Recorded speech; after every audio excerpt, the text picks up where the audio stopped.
Have you ever wondered about the costs involved in developing a nuclear missile?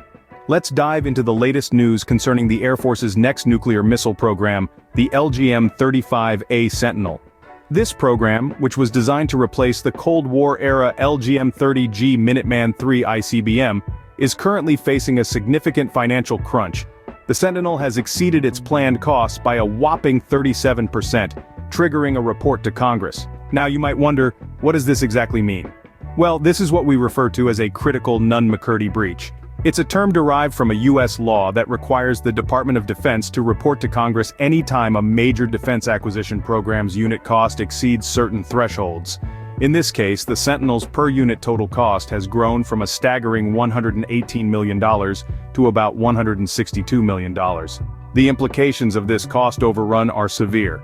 The Office of the Secretary of Defense is now tasked with reviewing the program, and some hard decisions need to be made. They must decide whether to restructure the program or cancel it altogether.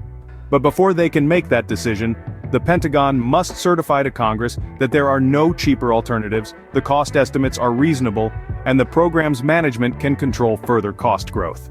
The Sentinel's journey to replace the Cold War-era LGM-30G Minuteman III ICBM is facing significant financial hurdles.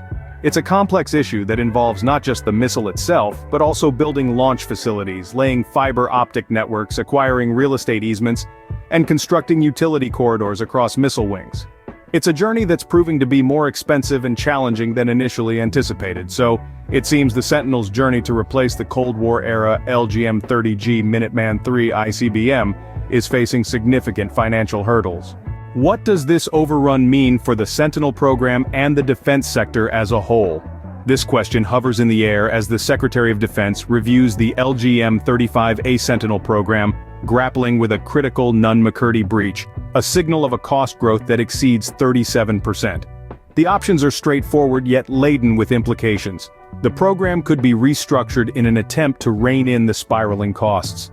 This would involve a comprehensive review of all elements of the project, from infrastructure to equipment, to identify areas of potential savings.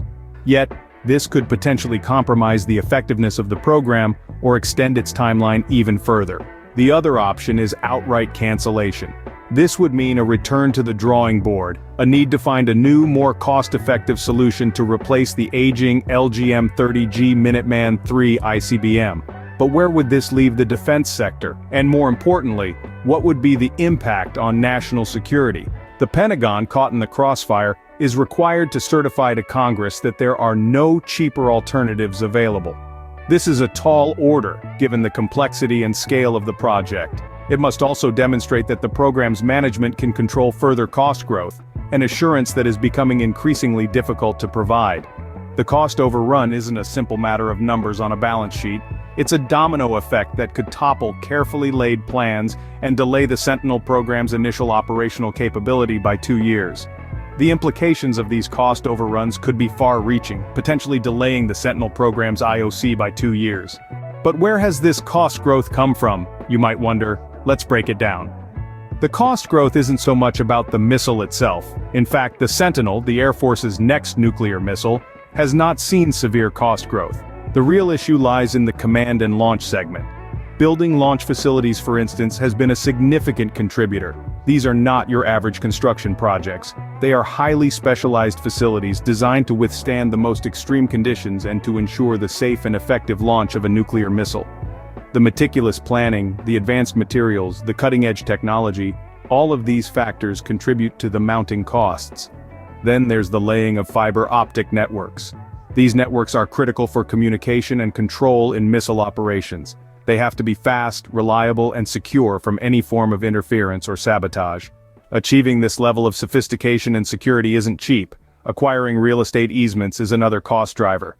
The government needs access to private land for missile launch facilities and utility corridors. Negotiating these easements can be a complex and costly process, especially when dealing with multiple landowners. And let's not forget about the construction of utility corridors across missile wings. These corridors house the infrastructure that powers and supports the missile facilities.